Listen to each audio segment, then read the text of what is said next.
이제 계속 주체라는 말을 키워드로 해서 지금 가져가고 있는 거잖아요. 자기 배려와 주체의 관계인데 주체라고 했을 때 저번 주에도 말씀을 잠깐 드렸었는데 주체, 이 서브젝트라고 하는 이 말이 이 말 자체가 신민이라는 말과 연결이 된다고 그랬잖아요. 그러니까 한 주체라고 하는 것은 어떤 행위에 뭐 여러 가지 의미가 있지만 어떤 식이든지 이 주체는 이미 행위 주체이고 행위 안에는 인식 행위까지 들어가요. 그러니까 이 행위의 원인이 되는 거죠. 행위 주체가 된다는 거. 어떤 일을 일으키는 원인이 된다는 거죠. 그러니까 이게 우리가 보통 생각하는 자유예요. 그러니까 우리가 나 주체적으로 살고 싶어 라고 얘기를 할 때 우리가 갖는 생각은 뭐냐면 자유롭게 살고 싶어. 내 뜻을 펼치면서 살고 싶어. 이런 것을 자유라고 느끼는 거죠.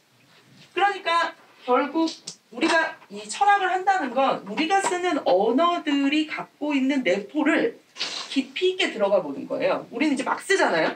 막 대충 거칠게. 이게 우리가 갖고 있는 장점인데 이 행위 주체라고 하는 것을 가질 때 우리가 갖는 건 자유라는 거예요. 이걸 한 번 더 들어가면 철학이 되는 거예요. 그런데 이 자유라고 할 때 주체와 자유를 연결시킬 때 내가 갖고 있는 뜻을 펼치면서 살고 싶다. 마음껏. 내 뜻을 펼치며 살고 싶다. 이거죠. 내 뜻을 펼치며 살고 싶은데 뜻이 없어가지고 펼칠 게 없죠. 대부분은. 가만히 돌아보면 그래요. 자유가 막 너무 필요한데 막상 거기에 가면 뭘 펼쳐야 되나 이러고 있는 거죠. 지금 이제 자기 배려와도 연결이 되는데 그래서 행위 주체 자유, 내 뜻을 펼치며 살고 싶다 이런 거라는 거죠. 그런데 주체라는 이 말의 다른 결로 뭐가 들어가 있냐면 신민이라는 게 들어와 있다는 거예요. 신민이라는 거는 뭐를 얘기하는 거죠? 뭐의 신민이 된다. 그러니까 신하가 된다는 것은 뭐의 왕의 어떤 왕이든 구조든 나보다 더 위에 있는 어떤 것 우리가 흔히 말하는 그런 것에 복종을 한다라는 의미죠. 그 복종을 맹세한 자들이 신민이 되는 거죠. 그렇죠? 난 싫어. 복종을 맹세하지 않았는데 신민이 될 수는 없어요. 그러니까 주체라는 것은 행위 주체와 자유라는 의미도 있지만 그 의미와 같이 뭔가 복종하는 것. 바꿔 말하면 어떤 예속의 상태를 두고 있다는 거죠. 그렇죠? 결국 주체라고 하는 말이 담고 있는 것은 어딘가에 예속됨으로써 주체가 되는 거예요. 어딘가에 예속됨으로써. 자, 예를 들어서 우리 사회의 주체가 되고 싶다. 행위 주체가 된다는 것은 뜻을 펼친다는 것은 다른 한편으로는 내가 어떤 장에서 내가 하는 행위가 의미가 있어야 주체죠. 그렇죠? 내가 했는데 아무도 들어주지 않아. 아무런 영향도 끼치지 않아. 그러면 그게 내 뜻을 펼친다는 말에 안 들어가잖아요. 그렇죠? 그러니까 결국 이 자유라는 말은 내 뜻을 펼치면서 살고 싶다라는 이 말의 이면에는 내 행위가 의미 있는 행위이고 싶다는 거예요. 의미 있는. 이게 같이 가요. 지금. 의미 있는 존재. 뭐 행위라고 말해 상관없습니다. 이게 같이 가요. 근데 이렇게 의미가 있으려면 뭐가 필요하냐면 어딘가에 예속되는 게 필요하다는 거예요. 자, 바꿔 말하면 가장 좀 거칠게 말하면 이런 거예요. 내가 사회에서 의미 있는 발언을 하는 사람이 되려면 이 사회에서 우리가 흔히 말하는 어떤 자리나 자기의 어떤 그 위치 같은 게 있어야 되잖아요. 그런 게 없이 예를 들면 나는 사회의 경제구조 밖에 있고 그쵸? 정치구조 밖에도 있어. 그런데 그 사람이 하는 행위나 발언이 여기에서 의미 있는 행위가 될 수는 없죠. 그렇잖아요? 그러니까 하나의 주체가 된다는 건 그 사회 구조를 받아들인다는 의미가 이미 전제되어 있어요. 하나의 주체가 된다. 이렇게. 그걸 받아들이지 않고 주체가 될 수가 없어요. 자, 조금 더 확장을 해보죠. 제가 이렇게 말하면 아무도 못 알아들으시죠. 그렇죠? 이 말은 제가 여러분들한테 뭔가 의미를 전달하려면 제가 한 명의 주체로서 어떤 것을 행위하는 자가 되려면 제가 뭘 받아들여야 되죠? 언어 구조 자체를 받아들여야 된다는 거예요. 언어 구조 자체를. 이거거든요. 그래서 뭐 지금 다 다루진 않겠지만 락강 같은 사람이 어떤 사회 구조와 언어 구조 뭐 이런 얘기를 이제 계속 할 때 주체가 어떤 성격이 있는가? 주체는 어떤 성격이 있는가? 그러면 주체의 자유는 무엇을 전제로 한 그 구조에 대한 예속 혹은 복종을 전제로 한 주체다. 라는 면인 거예요. 그럼 우리가 이제 얼핏 보기에는 와, 그러면 주체는 자유롭지 못하겠구나. 이런 생각이 들죠. 왜냐면 우리한테 자유라고 하는 것은 어떤 느낌이죠? 아무런 예속도 없는 상태. 아무런 구속도 없는 상태. 그죠?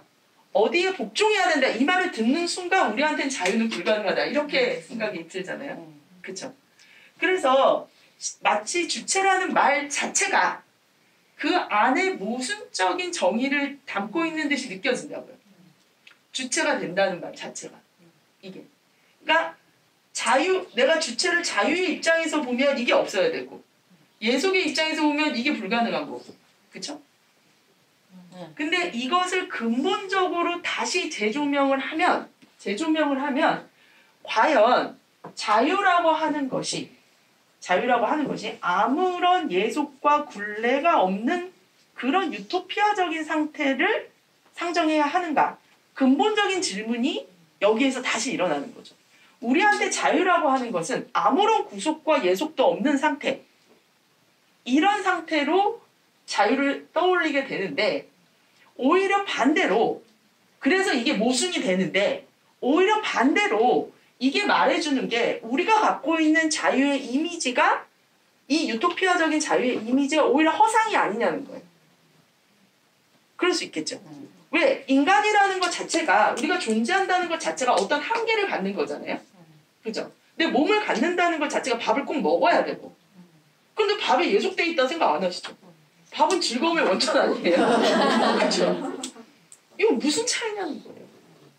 인간으로 존재하는 한 숨을 계속 쉬어야 되고 밥도 먹어야 되고 사람과 겪어야 되고 감정도 올라오고 근데 이런 어떤 내가 막 뭘 사랑을 하고 좋은 감정을 느끼는 것 그런 것을 다 포함해서 그것은 인간으로 존재한다는 것 인간으로 살아간다는 것 자체가 아무런 예속과 조건이 없는 진공 상태의 삶이 불가능하다라고 하는 것 위에 서 있는 거죠.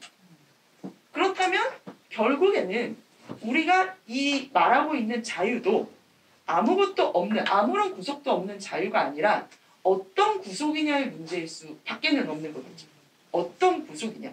삼시세끼를 먹는 이거는 우리한테 왜 구속으로 안 느껴지느냐. 밥을 먹는데 그죠?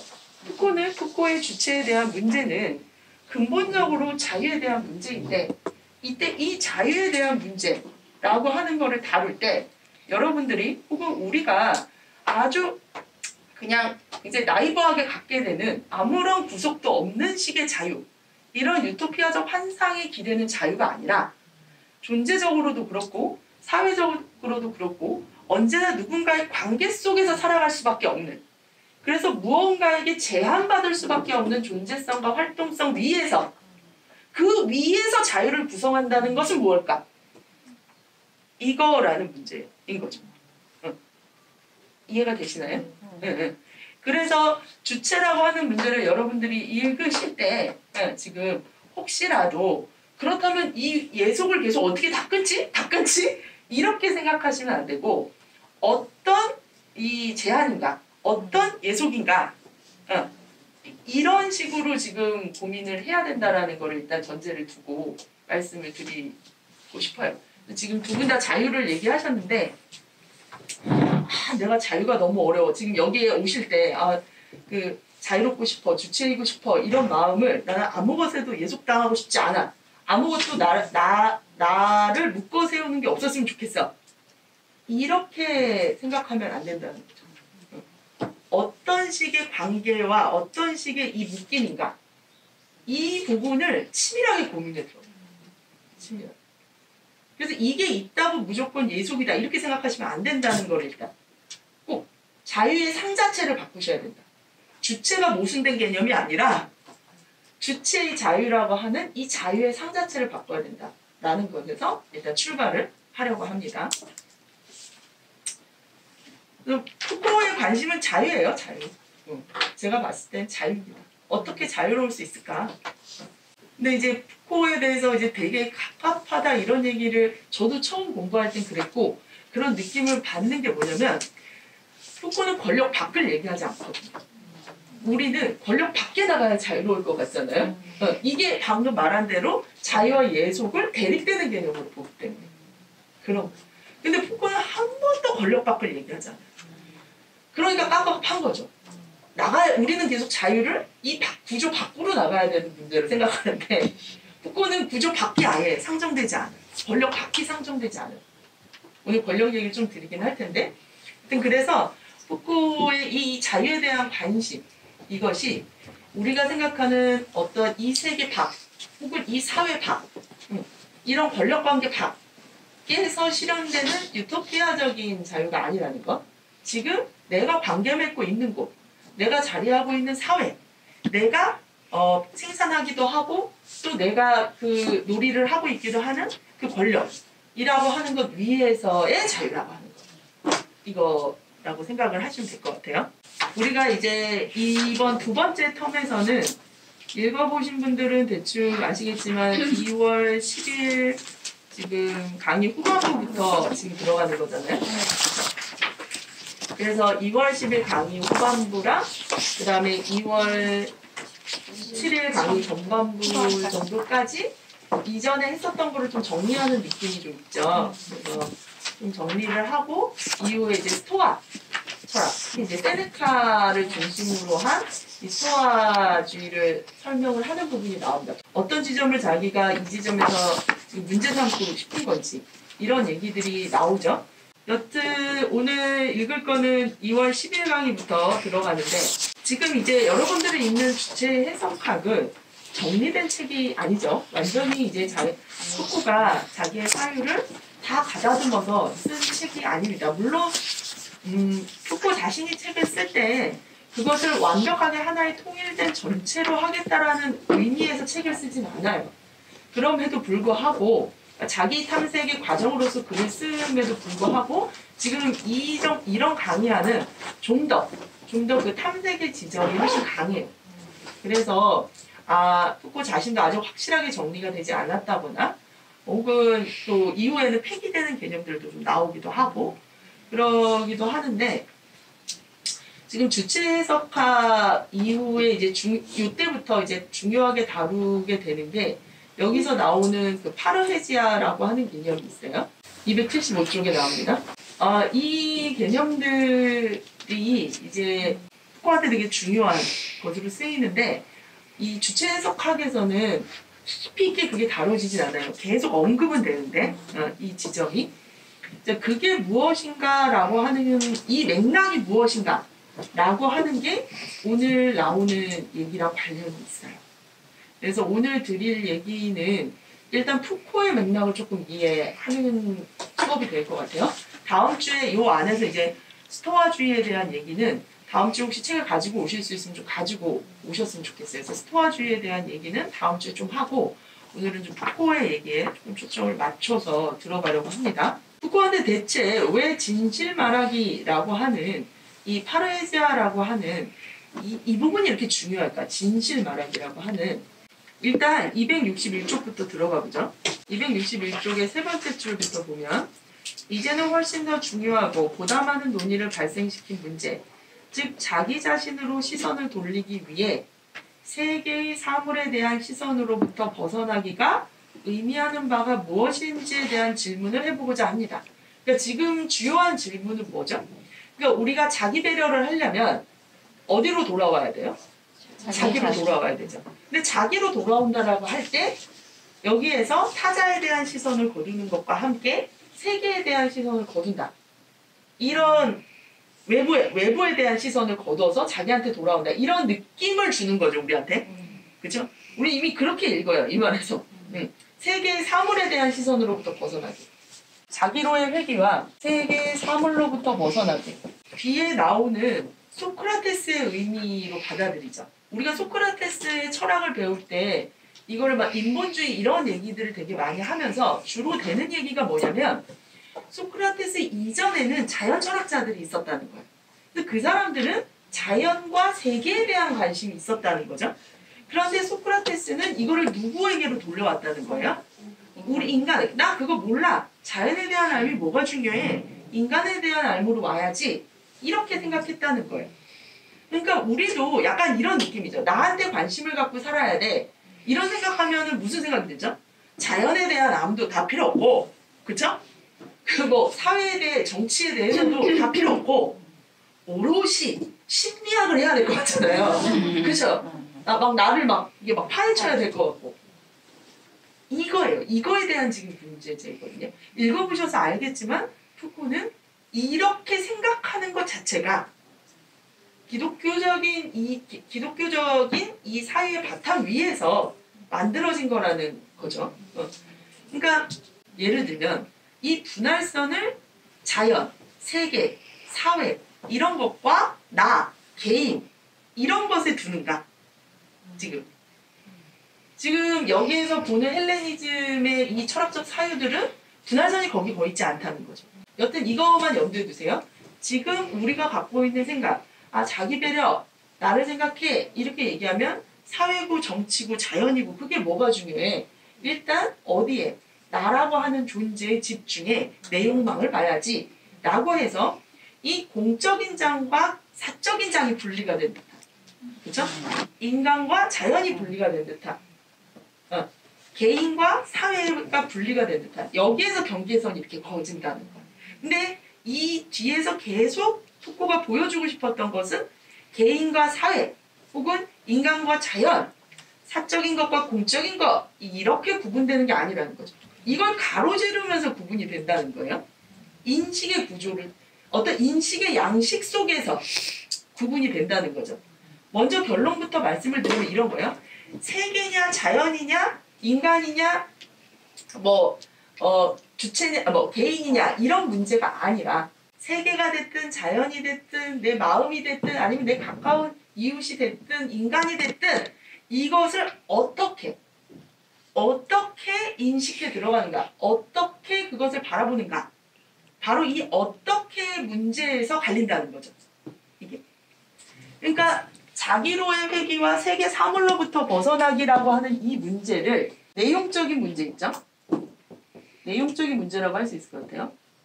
이쪽 한편에 공적인 걸 놔두고 이쪽에 사적인 걸 놔두고, 그렇죠? 이쪽에 사회를 놔두고 개인을 놔두고 이렇게 나누는 거 있잖아요. 우리가 잘 하는 거. 자연을 놔두고 인간을 놔두고 이게 이제 내용적으로 이렇게 구분이 된다고. 세계 사물과 자기 이런 식으로 생각할 때 이게 이런 이미지를 준다는 거죠. 근데 그 뒤에 오늘 읽는 거에서 끊임없이 얘기하는 것은 what이 아니라 뭐다? how to다. 어떻게 자연에 대한 알미여도 어떻게 how to, 인간에 대한 알미라도 how to 어떻게, 그 어떻게의 지점에서 갈라지면서 이 유용성이 그렇게 갈라진다는 거죠. 갈라지면서 설사 역사라 할지라도 그것이 인간세에 대한 얘기일지라도 인간의 무언가를 보여줄지라도 그것은 세계 사물로부터 벗어나야 되는 그 지점에 있는 담론이다. 역사는 그렇다라는 거죠. 예를 들면 자연에 대한 건 반대로 그것이 자연일지라도 그것이 주체의 변형과 주체의 존재를 형성해가는 과정 속에 있다면 그건 자기로의 회귀이다. 그렇죠? 그러니까 결국엔 what의 문제가 아니라 how to의 문제가 되는 거죠. how to의 문제. 이제 나오는 문제제기부터 볼게요. 가 의미하는 바가 무엇인지에 대한 질문을 해보고자 합니다. 여기서 그것은 어렵고 복잡한 문제이며 또 내가 오래 제기하려는 문제이기 때문에 시간을 좀 지체하려고 합니다. 그 문제는 진실 말하기와 주체의 실천 간에는 어떤 관계를 설정할 수 있고, 그러니까 진실 말하기와 주체의 실천 두 가지가 관계가 되는 거죠. 그 관계는 어떻게 고정되고 정의될 수 있을까입니다. 진실 말하기와 주체의 실천 간의 관계. 그러니까 주체의 실천 이렇게 말하면 그냥 행위 이렇게 생각하시면 돼요. 활동 이렇게. 자, 일반적으로 어떻게 진실 말하기와 자기와 타자를 통치하기가 서로 연관되고 연결되는가입니다. 자, 진실 말하기가 자기를 통치하기, 타자를 통치하기와 서로 연관된다. 오늘 통치성에 대한 얘기를 조금 보려고 하는데 나와 있는 만큼만 볼게요. 자, 이게 뭘까? 잘 모르겠죠? 진실 말하기와 주체의 실천. 이게 무슨 말일까? 뒤에 설명이 나와 있어요. 바로 이 문제를 수많은 양태와 형태화해서 고찰하고자 시도했고, 그래서 그것이 이제 푸코가 이전에 했던 작업들, 광기, 정신병, 감옥, 그리고 범죄 등과 관련해서든지 간에 또 성과 관련해 내가 제기했던 문제에 입각해 보다 엄격하게 규정되며 내가 선택했던 영역과 관련해 약간 변화가 있었고 또 역사적으로 더 오래된 고대 시대를 소환하며 다르게 표명해 보고자 합니다. 자, 요컨대 아시다시피 우리는 모르죠? 주체의 진실 말하기와 통치 간의 관계에 대한 문제를 기독교 이전의 고대 사유 내에서 제기해 보고자 합니다. 자, 주체의 진실 말하기와 통치 간의 관계래. 이게 자기 통치이기도 하고 타자의 통치이기도 하고. 그러니까 다스림이라는 얘기로 그냥 일단은 그렇게 이해하세요. 나는 자기와 자기의 관계 내에서 어떻게 일정 유형의 자기 경험이 자기와 자기와의 관계 속에서 형성될 수 있었는지를 살펴보기 위해 이 문제를 자기와 자기가 맺는 관계의 구축 형태와 그 틀 내에서 제기하려고 합니다. 자, 뭘 제기한대요? 하나하나 보죠. 일단 자기와 자기가 맺는 관계의 구축 형태와 그 틀 내에서 뭔가를 제기하겠다는 거죠. 그죠? 뭐를 제기하겠다는 거죠? 어떻게 일정 유형 그쵸. 그러니까 여기에서 말하는 것은 쉽게 말하면 일정 유형의 자기 경험이 어떻게 발생하는지 그 문제를. 그게 어디에서? 자기와 자기와의 관계 내에서. 이렇게 되는 거죠. 자기와 자기와의 관계 내에서 어떻게 일정 유형의 자기 경험이 이렇게 형성될 수 있었는지를 살펴보기 위해 이 틀 내에서 이 문제를 제기하려고 합니다. 이렇게 지금 얘기하고 있는 거잖아요. 그렇죠? 그러면 핵심적인 것은 자기와 자기와의 딴 거 모르셔도 뭘 위에 한다니까 그 위에만 보면 자기와 자기와의 관계 내에서 일정 유형의 자기 경험. 여러분들은 그럼 이제 생각을 해보세요. 여러분들은 언제 이게 나야 라고 느끼세요? 아플 때? 인정받을 때? 근데 지금 여기에서 자기의 경험을 지금 타자와의 관계 안에서도 볼 수도 있을 거고 지금 말씀하신 대로 여러 가지 방식이 있을 텐데 자기가 자기와 맺는 관계 위에서 지금 이거를 보겠다는 거죠. 그렇죠? 내가 나에 대해서 어떤 식의 태도를 갖고 있는가. 그럼 지금 우리 무풍쌤은 계속 부정적인 태도밖에 안 되지. 아플 때만 나를 느끼시면 그렇지 않아요? 그러니까 가만히 이제 생각을 해보는 거예요. 나는 대체 나에 대해서 어떤 식의 태도를 가지고 있지? 우리가 나를 경험하는 이 순간이 어떤 것이든지 간에 거기에 쏠리게 돼 있어요. 나를 경험하는 순간. 근데 이 경험을 푸코는 자기와 자기와의 관계 속에서 보겠다는 거예요. 근데 이 핵심에 뭐냐면은 진실 말하기가 있어요. 진실 말하기. 이게 뭔가 일단 조금 보죠. 그리고 이 자기 경험은 주체에 의한 주체의 서구적 경험과 타자에 대해 주체가 가질 수 있고 또 행할 수 있는 서구적 경험을 특징 짓습니다. 따라서 바로 이러한 문제에 접근해 보고자 합니다. 그리고 사물에 대한 암과 자기로의 회귀가 어떻게 연관되는가를 아는데 목적이 있는 이 문제는 내가 논의하려는 헬레니즘 로마 시대의 텍스트에 등장하고 나무에 대한 인식과 사람에 대한 인식 중 어떤 것을 선택할 필요가 있냐고 소크라테스가 물으면서 얘기하는 아주 오래된 테마 주변에서 등장합니다. 소크라테스 아까 말한 대로 뭘 하죠? 인간의 인식을 선택한다는 거예요. 그렇죠? 흥미롭고 중요하며 결정적인 것은 세계와 자연의 비밀에 대한 인식이 아니라 인간 자체에 대한 인식이라고 연이어 단언하는 소크라테스 주의자들의 주장에서 발견되는 테마. 그게 왓의 테마인 거예요. 쉽게 말하면은.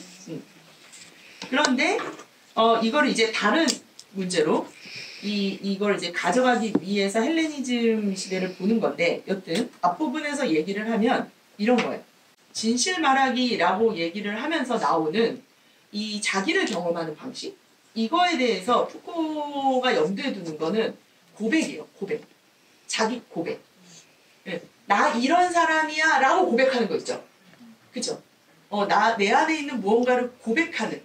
그래서 일단 여기에서 말하고 있는 이 지점들은 고백이라는 문제와 연결을 시키시면 돼요. 그러면 여러분들 나 이런 사람이야 라고 하는 거를 고백할 때 어떤 서사의 선을 가지고 계세요? 이걸 물어보는 거예요. 좀 웃긴 거 위주로 얘기해요. 그러니까 웃긴 거 위주로 얘기한다는 것은 여전히 약간 내용적인 게 있잖아요. 그쵸? 그러니까 나를 바라보는 그 태도가 있잖아요. 그쵸?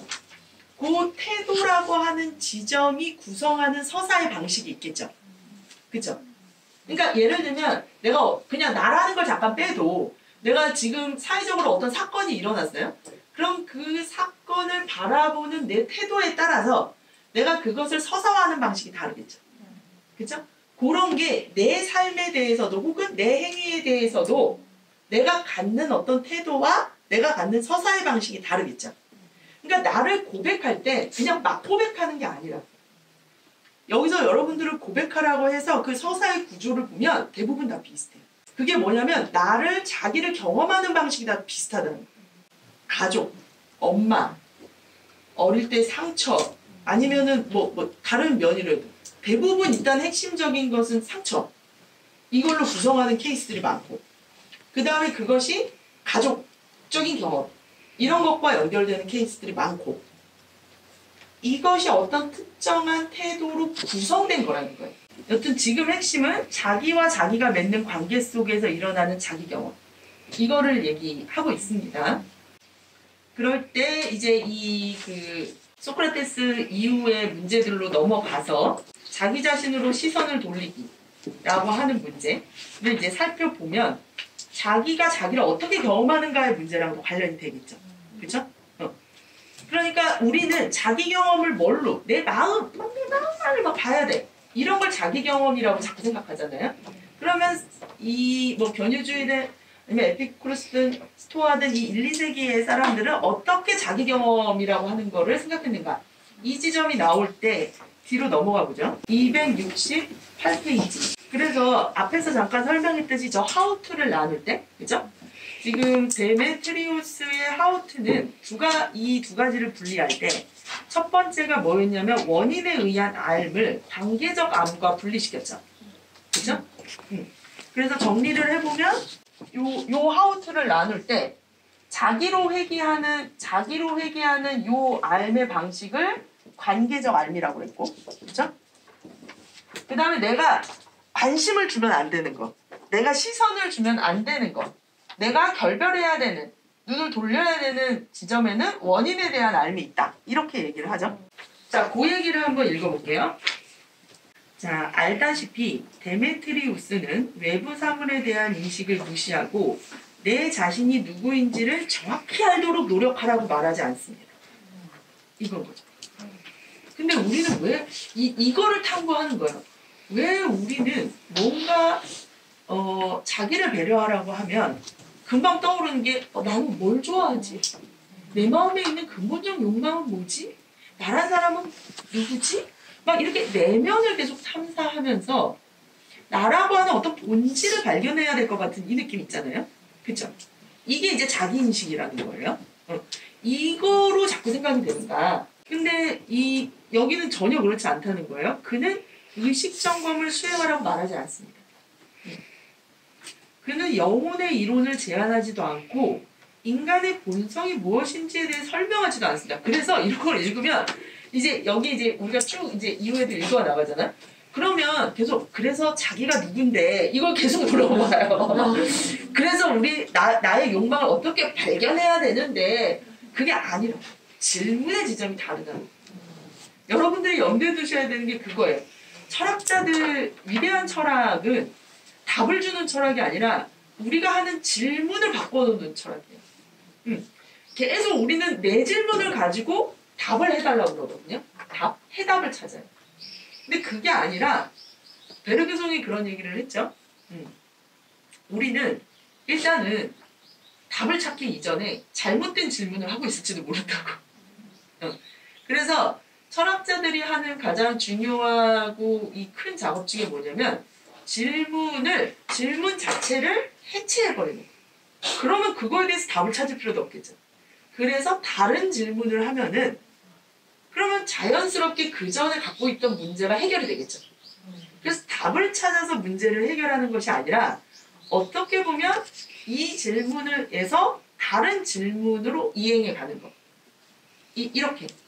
그런 거라고 생각을 하시면 되고, 그래서 내 질문, 나는 내가 뭐였는지가 너무 궁금한데 왜 이렇게 대답을 안 해주지?가 아니라 이 책은 너가 뭐였는지에 대한 질문의 방향을 바꿔. 라고 지금 얘기를 하고 있다는 거죠.